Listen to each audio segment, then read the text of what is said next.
Ravi Prakash Siliconandhra hospital Kuchipudi super speciality వైద్య సేవలు పూర్తిగా ఉచితం. ముద్రగడ పద్మనాభం గారు తన పేరుని మార్చుకున్నారని తెలిసిన దగ్గర నుంచి, అధికారికంగా తెలిసిన దగ్గర నుంచి, గుంటూరు నుంచి ప్రత్యేకంగా వచ్చి వారిని అభినందించాలనే ఉద్దేశంతో చాలా రోజుల నుంచి ప్రయత్నం చేస్తున్నాను. కానీ ఈ రోజుకి వదిలి ఎందుకు ఆయన్ని అభినందించాలని అనుకుంటున్నానంటే, నాకు చాలా కాలం నుంచి వారు పనిచేస్తాను. ముఖ్యంగా నేను న్యాయవాదం వృత్తి చేస్తున్నప్పుడు, శాసనసభ్యుడిగా కాకముందు, దట్టు వంగవీటి మోహన్ రంగా గారి హత్యకు ముందు ఒక చరితాత్మకమైనటువంటి మీటింగ్ విజయవాడ నడిబొడ్డులో కాపునాడు పేరుతో జరిగినప్పుడు ముద్రగడ పద్మనాభం గారు తెలుగుదేశంలో ఉన్నారు. తెలుగుదేశానికి రాజీనామా చేసి ఆ రోజు కాపునాడు మీటింగ్కి వచ్చి ఆ రోజు ప్రధానమైనటువంటి వక్తగా, ముఖ్య అతిథిగా పాల్గొని కాపునాడుకు వన్నె తెచ్చారు.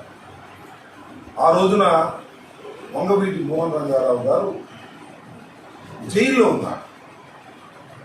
ఆ రోజు తృణప్రాయంగా తన పదవిని వదిలి కాపునాడుకు హాజరైన దగ్గర నుంచి వారంటే నాకు ప్రత్యేకమైనటువంటి అభిమానం.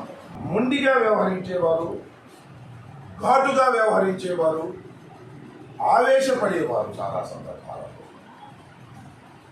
కాపుల కోసం, కాపుల్లో నిరుపేదల యొక్క యువకుల్ని ముందుకు తీసుకువెళ్ళాలని ప్రస్తుత ముఖ్యమంత్రి నారా చంద్రబాబు నాయుడు గారు కాపుల రిజర్వేషన్ చేస్తాను అని అధికారంలోకి వచ్చిన తర్వాత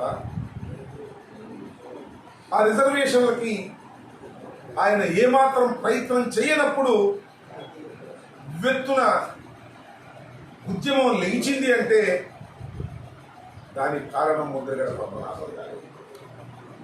ఒక మాటలో చెప్పాలంటే ఆయన కుల అహంకారి కాదు. State-of-the-art research, industry-driven skilling, 100% placements. KL, deemed to be university. కుల తత్వవాది కూడా కాదు. అయినా తాను పుట్టినటువంటి కులానికి అన్యాయం జరుగుతుందని భావించి ఇచ్చిన మాట నిలబెట్టుకోకపోతుంటే ప్రభుత్వాన్ని నిలదీసినటువంటి వ్యక్తి. దానివల్ల ఆయన రాజకీయంగా చాలా నష్టపోయాడని నేను అభిప్రాయపడుతున్నాను. ఆయన కులం కోసం పోరాడేదే తప్ప కులాన్ని ఏ రోజున కూడా ఉపయోగించుకోలేదనేది నా అభిప్రాయం. ఆయన అనేక ఉద్యమాలు చేశారు, మొండిగా పట్టుదలగా ముందుకు వెళ్ళారు.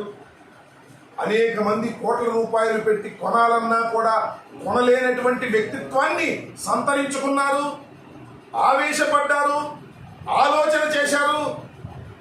కానీ ఆవగింతంత అవినీతి కూడా మీరు ఇప్పుడు చూడలేదని మనం చేస్తున్నారు. అలాంటి వ్యక్తి మరి తన పేరు మార్చుకున్నారు. ఆయన ముద్రగడ పద్మనాభం గారు. ఆయన మార్చుకున్న దగ్గర నుంచి ముద్రగడ పద్మనాభ రెడ్డి గారు. ఎందుకు మార్చుకున్నారు?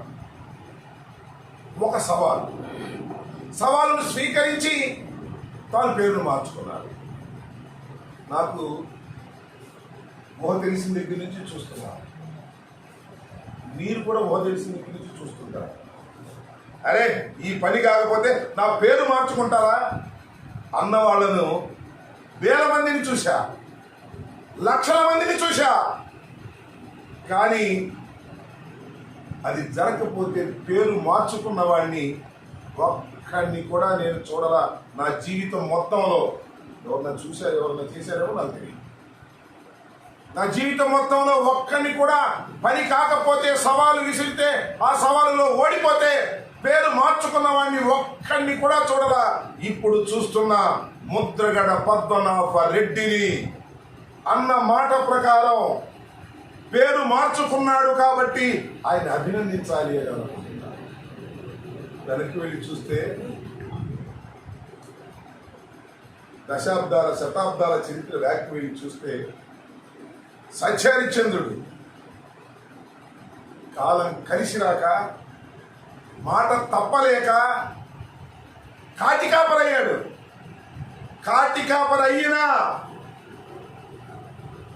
సత్యహరిశ్చంద్రుడు సత్యహరిశ్చంద్రుడే.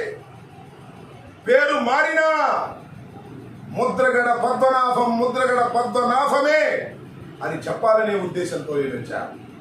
నాకు తెలుసు, నేను శాసనసభ్యుడిగా ఉన్నప్పుడు కూడా మంత్రి చేశారు ఒక ఆయన, సంగీతం వెంకటరెడ్డి గారు.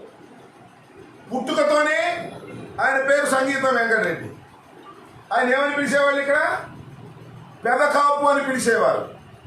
ముద్రగడ పద్మనాభం గారు కూడా పెదకాపే, మరి మాట్లాడితే పెద్ద పెద్ద కాపు అని నేను నమ్ముతున్నా. అలాంటి ముద్రగడ పద్మనాభం గారు అరుదైనటువంటి వ్యక్తులు రాజకీయాల్లో ఉంటారు. వారి దగ్గరకు వచ్చి వారిని నిజంగా నేను ఒక శాలువ ఒక బొకే తీసుకొచ్చి సన్మానిద్దామని తీసుకొచ్చా. ఆ శాలువ నాకు కప్పితే ఆ బొకే నాకు ఇస్తే అతను నా ఇంట్లోకి రావద్దు అనేటువంటి పద్ధతుల్లో ఆయన మాట్లాడారు. ఎందుకంటే అలాంటి స్వీకరించేటటువంటి మనిషి కాదు. కాబట్టి అలాంటి వ్యక్తిని, ఆయన కన్నా చిన్నవాడిని, నేను పట్టణం నుంచి అబ్జర్వ్ చేస్తున్న వ్యక్తిని అభినందించాలనేటువంటి ఒక చిరు కోరికతో నేను ఇక్కడికి వచ్చాను. సరే, ఆయన వ్యక్తి అని తినవలసిన పరిస్థితి తిన్నాం, తిని వారిని ఒక్కటి అభినందించి వెళ్ళాలి, నా మనసు తృప్తిగా ఉంటుందనే ఉద్దేశంతో నేను వచ్చాను. సందర్భంగా మాట్లాడుతున్నాను. మరిన్ని వీడియోస్ కోసం ఛానల్ ని సబ్స్క్రైబ్ చేయండి, లేటెస్ట్ అప్డేట్స్ కోసం వాట్సాప్ ఛానల్ ని ఫాలో చేయండి అండ్ లింక్ డిస్క్రిప్షన్ లో ఉంది.